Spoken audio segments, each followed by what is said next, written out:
ಅನಧಿಕೃತ ಶಾಲೆಗಳ ಹಾವಳಿಗೆ ಮಕ್ಕಳ ಜೀವನ ಅತಂತ್ರವಾಗಿದೆ. ಯಾವುದೇ ಅನುಮತಿ ಪಡೆಯದೆ ಮಕ್ಕಳನ್ನ ದಾಖಲಾತಿ ಮಾಡಿಕೊಂಡು ಮೋಸ ಮಾಡ್ತಾ ಇದ್ದಾರೆ.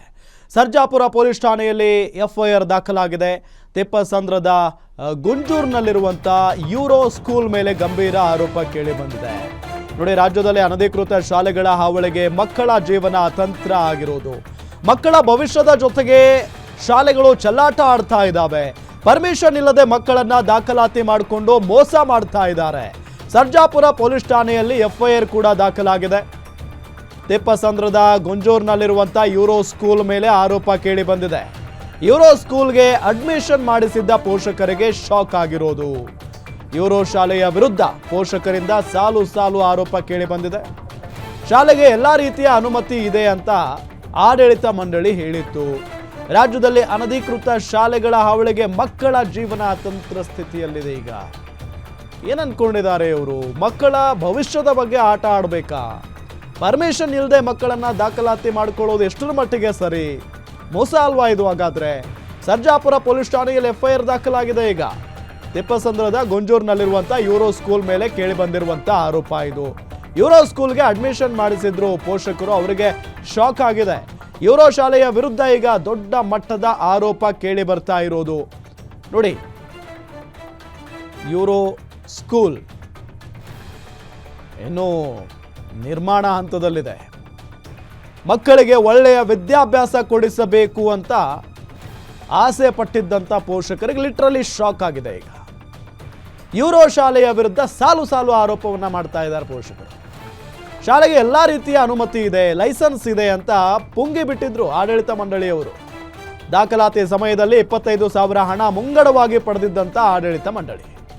ಆದರೆ ಶಾಲೆ ನಡೆಸಲು ಯಾವುದೇ ಅನುಮತಿ ಇಲ್ಲದ ಕಾರಣ ಮಕ್ಕಳಿಗೆ ವಿದ್ಯಾಭ್ಯಾಸಕ್ಕೆ ಕೊಕ್ಕೆ ಹಾಕಿದಂಗಾಗಿದೆ. ಈಗ ಆ ಶಾಲೆ ನಡೆಸೋದಕ್ಕೆ ಅನುಮತಿನೇ ಇಲ್ಲ, ಬಟ್ ಲೈಸೆನ್ಸ್ ಇದೆ, ಅನುಮತಿ ಇದೆ ಅಂತೆಲ್ಲ ಹೇಳಿ, ಸುಳ್ಳು ಹೇಳಿ, ಪೋಷಕರಿಗೆ ಸುಳ್ಳನ್ನ ಹೇಳಿ ದಾಖಲಾತಿ ಮಾಡಿಕೊಂಡಿದ್ರು.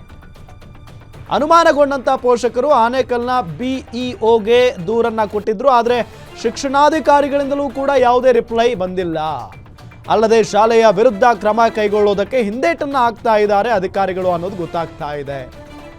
ರೋಸಿ ಹೋದ ಪೋಷಕರು ಸ್ಥಳೀಯ ಪೊಲೀಸ್ ಠಾಣೆಗೆ ದೂರನ್ನ ದಾಖಲು ಮಾಡಿದ್ದಾರೆ, ದೂರನ್ನ ಕೊಟ್ಟಿದ್ರು. ಸದ್ಯ ಶಾಲೆಯ ವಿರುದ್ಧ ಮತ್ತಷ್ಟು ಪೋಷಕರು ದೂರನ್ನ ಕೊಟ್ಟಿದ್ದಾರೆ. ಯೂರೋ ಶಾಲೆಯ ವಿರುದ್ಧ 3 ಪ್ರತ್ಯೇಕ ಎಫ್ಐಆರ್ ದಾಖಲಾಗಿದೆ.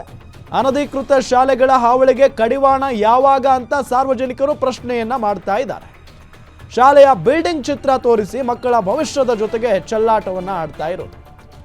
ಅಸಲಿ ಬಿಲ್ಡಿಂಗ್ ನೋಡಿ ಹೆಂಗಿದೆ, ಅದು ಇನ್ನೂ ಕಟ್ತಾ ಇದ್ದಾರೆ. ಬಟ್ ಇದು ನಮ್ಮ ಶಾಲೆ ನೋಡಿ, ಫೋಟೋನ ಹೆಂಗಿದೆ ನೋಡಿ. ನಮ್ಮ ಶಾಲೆ ಹೈಟೆಕ್ ವ್ಯವಸ್ಥೆ ಇದೆ. ನಮ್ಮ ಶಾಲೆಯಲ್ಲಿ ಒಳ್ಳೆ ಟೀಚರ್ಸ್ ಇರ್ತಾರೆ, ಲೈಸೆನ್ಸ್ ಇದೆ, ನಮಗೆ ಯಾವುದೇ ಸಮಸ್ಯೆ ಇಲ್ಲ, ನಿಮ್ಮ ಮಕ್ಕಳ ಜವಾಬ್ದಾರಿ ನಮ್ದು ಅಂತ ಹೇಳಿ ಸುಮ್ಮನೆ ನಂಬಿಸೋದು ಪೋಷಕರಿಗೆ. 25,000 ಪ್ರತಿ ಒಬ್ಬ ವಿದ್ಯಾರ್ಥಿಯ ಮೇಲೆ 25,000 ತೆಗೆದುಕೊಂಡಿದ್ದಾರಂತೆ ಅಡ್ಮಿಷನ್ಗೆ ಈ ಶಾಲೆಯವರು. ಅದಾದ ನಂತರ ಪೋಷಕರಿಗೆ ಗೊತ್ತಾಗಿದೆ ಇದೆಲ್ಲ ಸುಳ್ಳು, ನಾವು ಮೋಸ ಹೋಗಿದ್ದೀವಿ ಅಂತ ಗೊತ್ತಾಗಿದೆ ಪೋಷಕರಿಗೆ.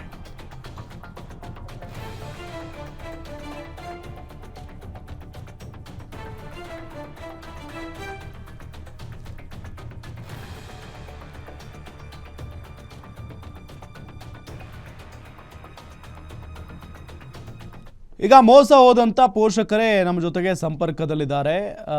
ನಮಸ್ಕಾರ ನಿಮಗೆ. ಯಾವ ರೀತಿಯಾಗಿ ಅಂದರೆ ನಿಮಗೆ, ನೀವು ಫಸ್ಟ್ ಹೋಗಬೇಕಾದ್ರೆ ಮಕ್ಕಳನ್ನು ಅಡ್ಮಿಷನ್ ಮಾಡಿಸ್ಬೇಕು ಅಂತ ಯೋಚನೆ ಬಂದಾಗ ನಿಮಗೆ ಗೊತ್ತಾಗ್ಲಿಲ್ವಾ ಇದು ಶಾಲೆ ಇದೆಯಾ ಇಲ್ವಾ? ಒಮ್ಮೆನೂ ಶಾಲೆಗೆ ಹೋಗಿ ಭೇಟಿ ನೀಡಲಿಲ್ವಾ ನೀವು? ಯಾರು ಅಪ್ರೋಚ್ ಮಾಡಿದ್ರು ನಿಮಗೆ?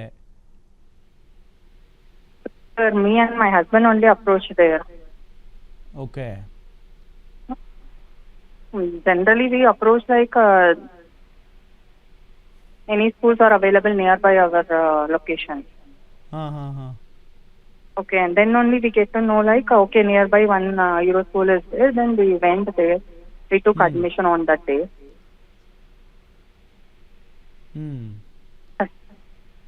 ಹೇಳಿ ಸರ್. ನೀವು ಅಂದರೆ ಅಲ್ಲಿನ ಶಾಲೆಯವರು ಯಾರು ಭೇಟಿ ಆಗಿದ್ರು ನಿಮಗೆ? ಯಾರು ಮೀಟ್ ಆಗಿದ್ರು ಆ ಶಾಲೆ ಆಡಳಿತ ಮಂಡಳಿಯವರು? ಹಂಗೆ ಅವಾಗ PRM, 2 PRMs are there and one principal ma'am is there actually.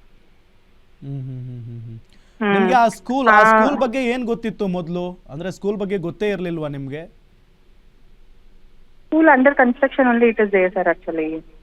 But still now school is not completed over there. And some construction news ನಡೀತಾ channels ಇದೆ ಅಂತ were- ಏನಾದ್ರು ಹೇಳಿದ್ರಾ? ಇಲ್ಲ ಫುಲ್ ಆಗಿದೆ ನಮ್ಮ ಶಾಲೆ construction Construction under construction only they said actually.